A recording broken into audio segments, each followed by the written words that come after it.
Hey people, get ready to crush everyday TOEFL IBT tests for all modules and make your dreams come true. I'm your motivator and I'll be guiding you through the test prep videos. So don't forget to like, share, and subscribe or you'll be missing out on some serious preparation.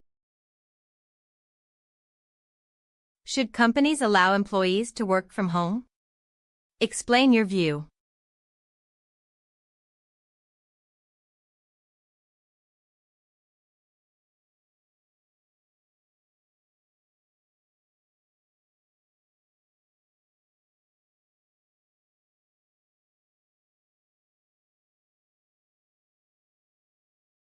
Begin speaking now.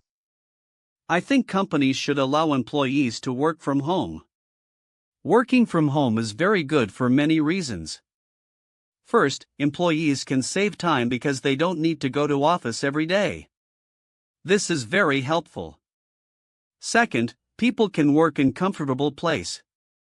They feel more happy. I work better when I am in my house. Also, companies can save money too. They don't need big office. Some people say working from home is bad because people don't talk to coworkers. But I think this is not big problem because we have internet and phone. So I believe work from home is good for everyone. In my opinion, companies should definitely allow employees to work from home. There are two main reasons why I hold this view. First, working from home significantly improves employees' productivity. When people work in a comfortable environment without office distractions, they can focus better on their tasks. For example, studies have shown that remote workers often complete more work in less time. Second, it benefits employees' work-life balance. They can spend more time with their families and have more flexible schedules. Although some people argue that remote work reduces teamwork, this problem can be solved through video conferences and online communication tools. Overall, I strongly believe that allowing remote work leads to happier and more productive employees. From my perspective, companies should unquestionably embrace remote work policies for their employees, and I hold this position for two compelling reasons. First, telecommuting demonstrably enhances employee productivity and overall well-being. When individuals are liberated from lengthy commutes and open-plan office distractions, they can channel their energy more effectively into meaningful, high-quality work. Research consistently indicates that remote employees report significantly higher job satisfaction and produce superior output compared to their office-based counterparts. Second, remote work arrangements enable companies to access a far broader talent pool, unrestricted by geographical boundaries, thereby fostering greater organizational diversity and innovation. While critics contend that remote arrangements undermine collaboration, sophisticated digital communication platforms have effectively bridged this gap. Consequently, permitting remote work represents a mutually beneficial strategy for employers and employees alike in today's interconnected professional landscape.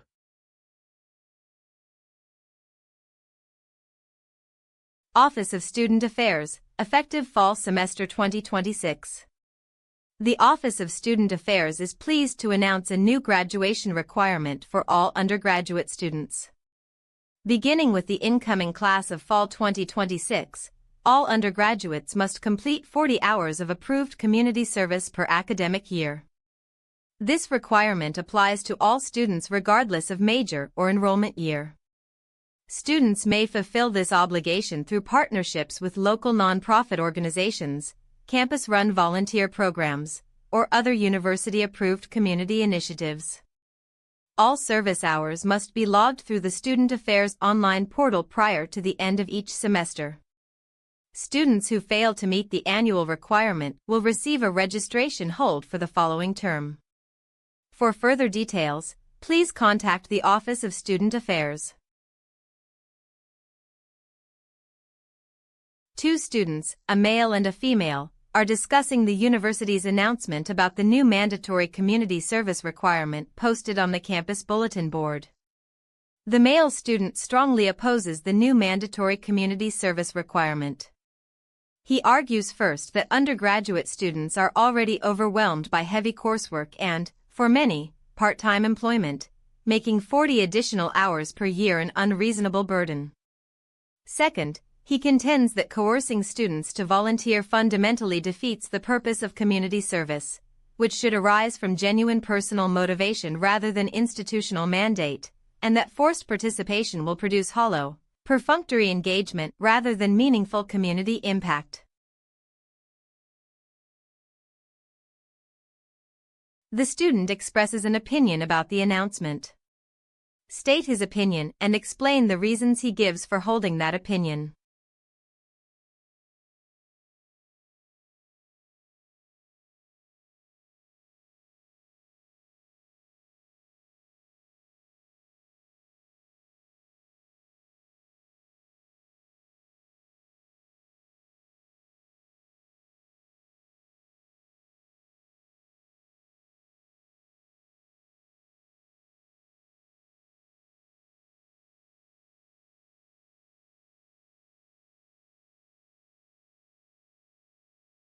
Begin speaking now.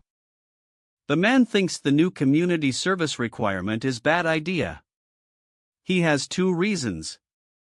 First, he says students are very busy. They have many homework and some students have jobs, so they don't have time for community service. This is problem for them.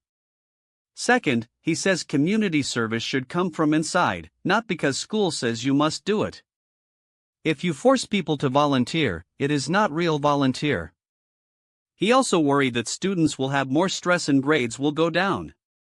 So the man does not like this new requirement because he thinks it is too much for students and it is not good way to do community service. The male student expresses a negative opinion about the university's new mandatory community service requirement. He supports his view with two main reasons.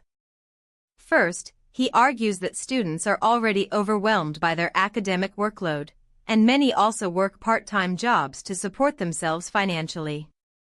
Therefore, adding 40 hours of required community service each year would place an unreasonable additional burden on them.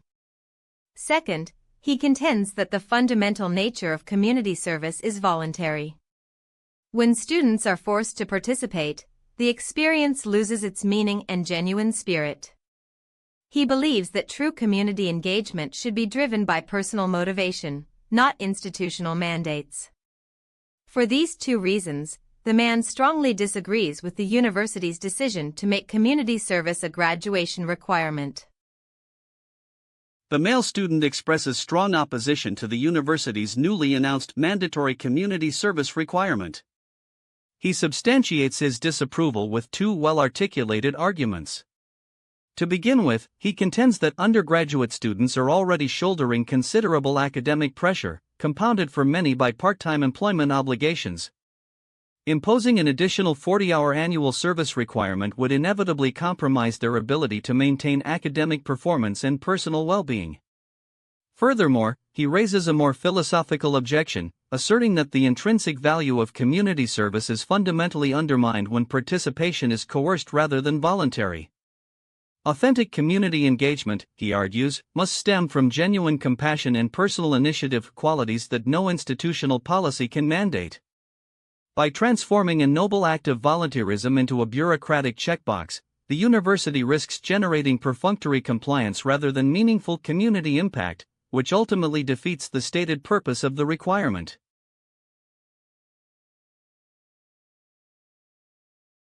Ritual behavior in anthropology refers to a prescribed set of actions performed in a fixed sequence, carrying symbolic meaning within a cultural or social context. Unlike ordinary routine behaviors, rituals are distinguished by their formality, repetition, and collective significance. They serve critical social functions, including reinforcing group identity, marking life transitions such as birth or adulthood, and communicating shared cultural values. Rituals may be religious or entirely secular in nature and are typically governed by explicit rules dictating how they must be performed. Anthropologists study ritual behavior to understand how societies construct meaning and maintain social cohesion across generations. A professor in an introductory cultural anthropology course references the textbook definition of ritual behavior and then walks students through the college graduation ceremony as a detailed real-world example, explaining why it qualifies as a ritual and identifying its specific social functions. The professor argues that the college graduation ceremony is a textbook example of ritual behavior. Students must wear prescribed caps and gowns, proceed in a specific order, and receive diplomas in a formal, unvarying sequence. The professor stresses that although a diploma could simply be mailed, the ceremony itself is indispensable because it publicly marks the transition from student to graduate and strengthens collective bonds among participants, precisely the social functions anthropologists attribute to ritual behavior. Using the example from the lecture, explain the concept of ritual behavior as described in the reading.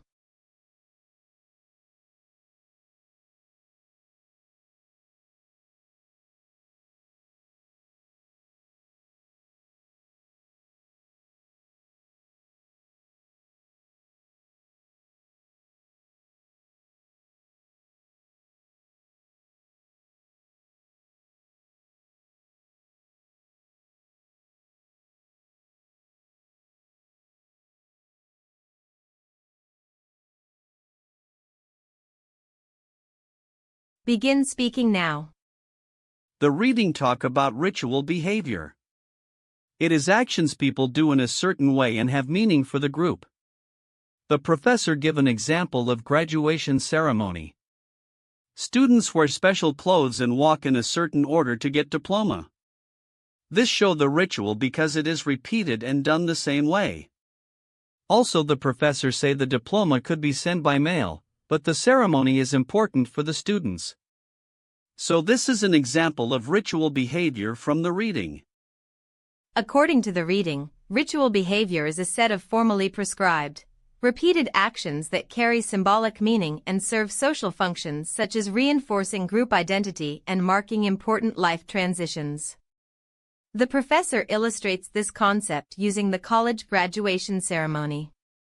Students are required to wear caps and gowns, follow a specific order, and receive their diplomas in a formal sequence. The professor notes that while a diploma could simply be mailed, the ceremony is essential because it publicly signals the transition from student to graduate and strengthens the sense of community among participants, which aligns with the social functions the reading describes. The reading defines ritual behavior as a prescribed set of actions that are formal, repetitive, and symbolically meaningful within a social or cultural context. Crucially, rituals are governed by explicit rules and serve specific social functions, reinforcing group identity, communicating shared values, and marking significant life transitions. The professor uses the college graduation ceremony as a concrete illustration of all these features. Students must wear caps and gowns, proceed in a designated order, and receive diplomas in an unvarying formal sequence, demonstrating the fixed, rule-governed structure the reading describes. The professor further emphasizes that although the diploma could be delivered by mail, the ceremony is socially indispensable. It publicly marks the student's transition into graduate status and reinforces the community's collective identity. This directly corresponds to the reading's claim that rituals function to signal life transitions and maintain social cohesion. Together, the reading and lecture show that what makes graduation a ritual is not its practical outcome but its symbolic and communal power.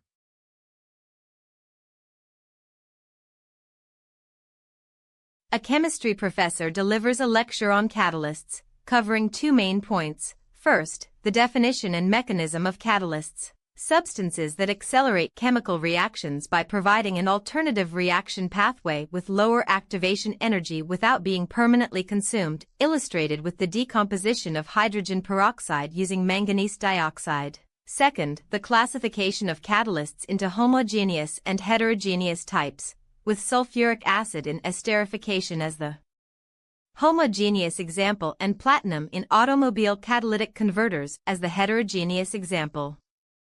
The professor explains that catalysts speed up chemical reactions by lowering the activation energy required, without being consumed in the process, using manganese dioxide added to hydrogen peroxide as a vivid demonstration of dramatically accelerated decomposition.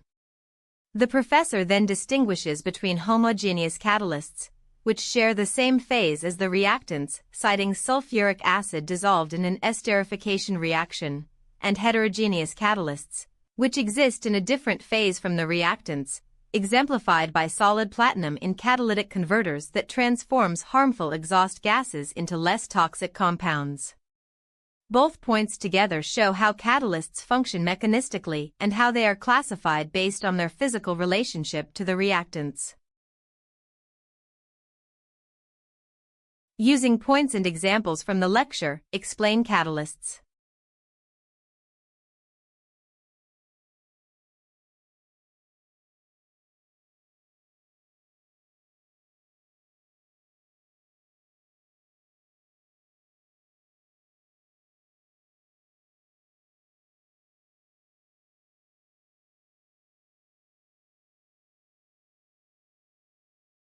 Begin speaking now. The professor talk about catalysts in chemistry. Catalysts are things that make chemical reactions go faster. And they don't get used up in the reaction. The professor used the example of manganese dioxide and hydrogen peroxide. When you add it, the reaction go much faster. Also, the professor say there are two kinds of catalysts. One kind is same phase as reactants and one kind is different phase. Like platinum in cars is one example. So catalysts are important in chemistry for making reactions faster. In the lecture, the professor explains that catalysts are substances that increase the rate of chemical reactions by lowering the activation energy, and they are not consumed during the process. To demonstrate this, the professor uses the decomposition of hydrogen peroxide. When manganese dioxide is added, the rate of decomposition increases dramatically because the catalyst provides a lower energy reaction pathway. The professor then classifies catalysts into two types. Homogeneous catalysts exist in the same phase as the reactants, for example, sulfuric acid dissolved in solution during an esterification reaction. Heterogeneous catalysts are in a different phase, such as solid platinum in automobile catalytic converters, which helps convert harmful exhaust gases into less toxic substances. According to the lecture, a catalyst is a substance that accelerates a chemical reaction by offering an alternative reaction pathway that requires less activation energy, while remaining chemically unchanged at the conclusion of the reaction. The professor first demonstrates this mechanism using the decomposition of hydrogen peroxide. In the absence of a catalyst, the reaction proceeds very slowly, but adding manganese dioxide causes rapid decomposition because the catalyst lowers the energy barrier that reactant molecules must overcome. The professor then introduces a classification system based on the physical relationship between the catalyst and the reactants. Homogeneous catalysts exist in the same phase as the reactants. The professor cites sulfuric acid dissolved in solution as a catalyst for esterification, where both catalyst and reactants are in the liquid phase. Heterogeneous catalysts, by contrast, are in a different phase. The lecture uses solid platinum and automobile catalytic converters as the prime example, where the solid platinum surface facilitates the conversion of toxic exhaust gases such as carbon monoxide into less harmful compounds like carbon dioxide. Taken together, the two main points of the lecture establish that catalysts are defined both by what they do, lower activation energy without being consumed, and by how they relate physically to the reaction system they facilitate. Hey people, how was your test? Don't forget to like, share, and subscribe, or you'll be missing out on some serious fun. See you tomorrow!